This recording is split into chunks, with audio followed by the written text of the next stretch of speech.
Live NFL trivia every Wednesday night on Twitch at 9 p.m. Eastern. Come show off your football knowledge for a chance to win cash prizes. Check the link in the description to find out more. And now, on with our feature presentation. I want to give you a hypothetical scenario and put you in the hot seat. Suppose you're working for a company, and the boss hands you a schedule of things that you're supposed to do. You've been with the company for years, and you've known your boss for quite some time, and something about the schedule seems off, as you've never seen any requests like that one before. What do you do about it?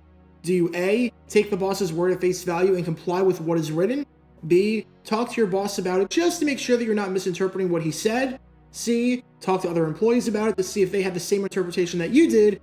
Or D, immediately go to the media, complain, vocally show your displeasure, and act like the sky is falling? If you chose either of the first three options, congratulations, you're normal.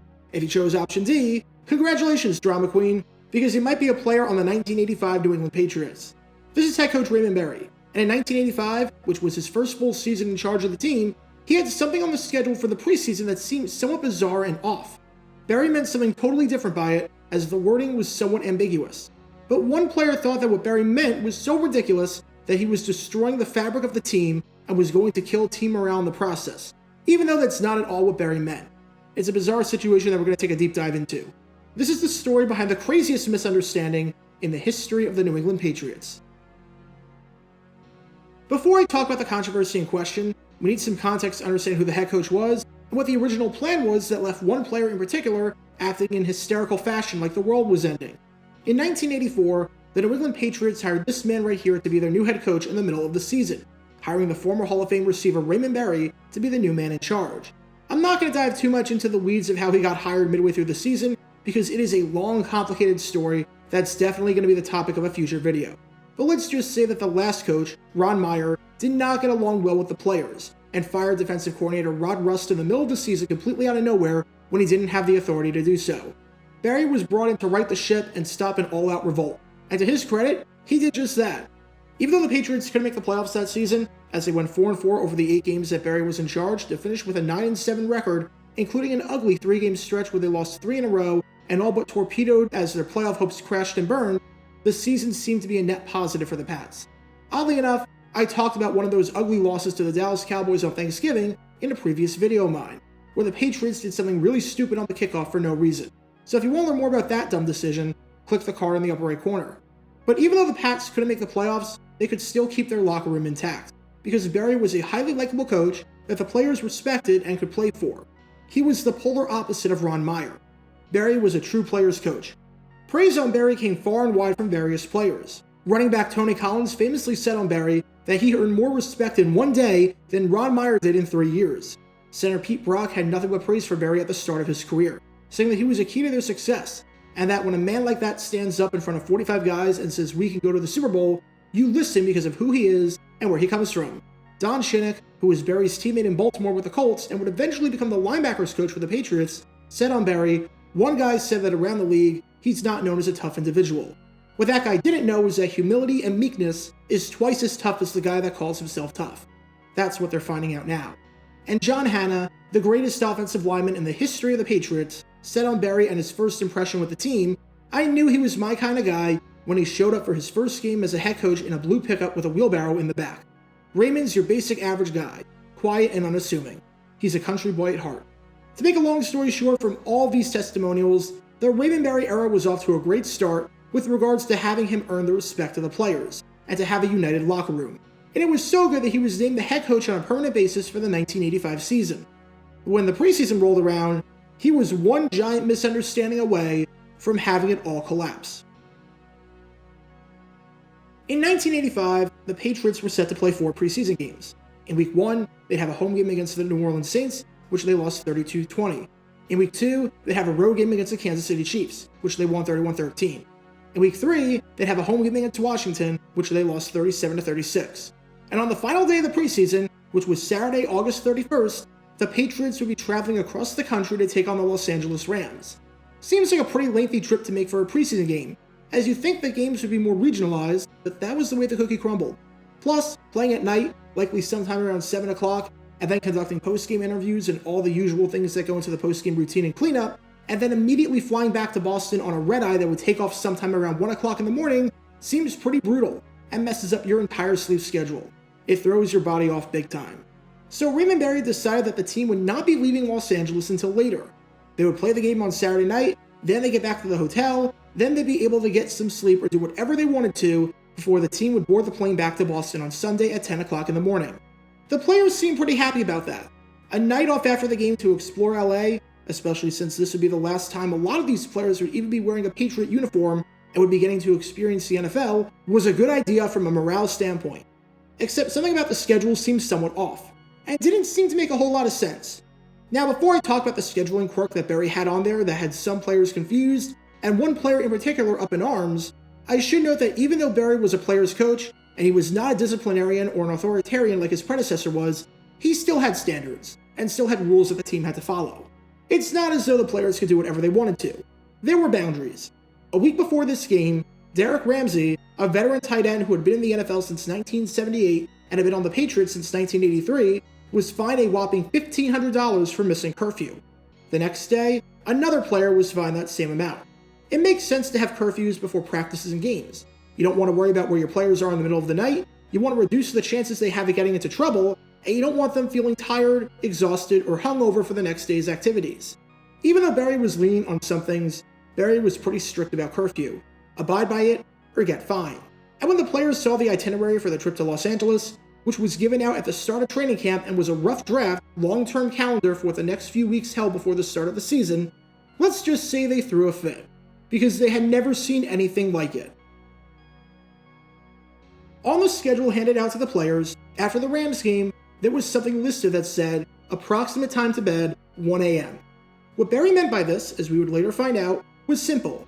That was the approximate time that the team could be expected to return to the hotel.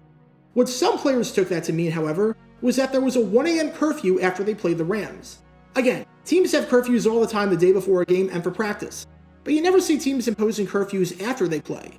Usually, once a team plays, that's it, and there's no curfew and they can do whatever they want. But on the schedule, when players saw that the approximate time to bed was 1 o'clock, some of them assumed that this meant there was a curfew. Now for some players, this meant nothing, and this changed absolutely nothing. They were going to bed the moment they got back to the hotel. For others who were confused by the wording and didn't want to risk getting fined 4 figures for a misinterpretation, they talked to Brian Holloway, the then 2-time Pro Bowl starting left tackle and the player representative for the team, and they wanted to figure out what was going on. They knew the schedule weeks in advance, but Holloway didn't want to talk with Berry about this until the week of the game. As Holloway said in the aftermath, some players misinterpreted the schedule as a 1 a.m. bed check. I was asked by some players who said, "What's going on?" I said, "Look, I'll talk to him." I didn't do it until Monday. In my mind, it would not be appropriate if someone comes up 2 weeks before the trip. If there was any time to do it, it would be during the week of the Rams game. It wasn't important at the time. So this seems like it should be a complete non-story, right? There was a miscommunication on the schedule and something that seemed off, so the player rep, after hearing the concerns of his teammates, was going to meet with the head coach to clear things up. Except, that's not what happened, because before Berry could address the team, one of the veterans decided to go full scorched earth. He assumed that Berry meant that this was a 1 a.m. curfew, and he decided that Berry was now the devil, and immediately went to the press to rip on him, his coaching style, and the fact that under him, the team was falling apart at the seams. The veteran, who remained anonymous, said, "We tried to tell him that some of these things are a mistake. If he's too strict, he could screw this team up. He's already killing it with the fines." The player then continued, saying, "Guys are finally starting to figure out that maybe Ron Meyer wasn't such a bad guy." Well, they're starting to see it now. We're beginning to think Raymond only likes the straight guys. This should have been a complete non-issue. Something regarding the itinerary for the Los Angeles trip needed some clarification, and the player rep was going to meet with the coach to clear things up.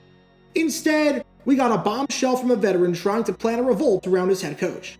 And the very next day, Berry was absolutely baffled as to what was going on.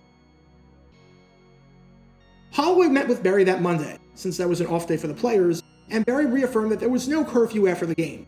Berry had no idea what was going on at first, and then Holloway showed him the schedule. Holloway said that there was a misunderstanding, and Berry, after looking at it, said, "Well, I can see where there would be." Berry promised Holloway that on Tuesday, when the team reconvened in the facility, that he would clarify things regarding the curfew.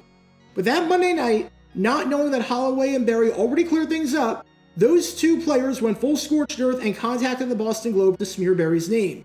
Again, what should have been a non-story became some of the biggest drama ever in the preseason.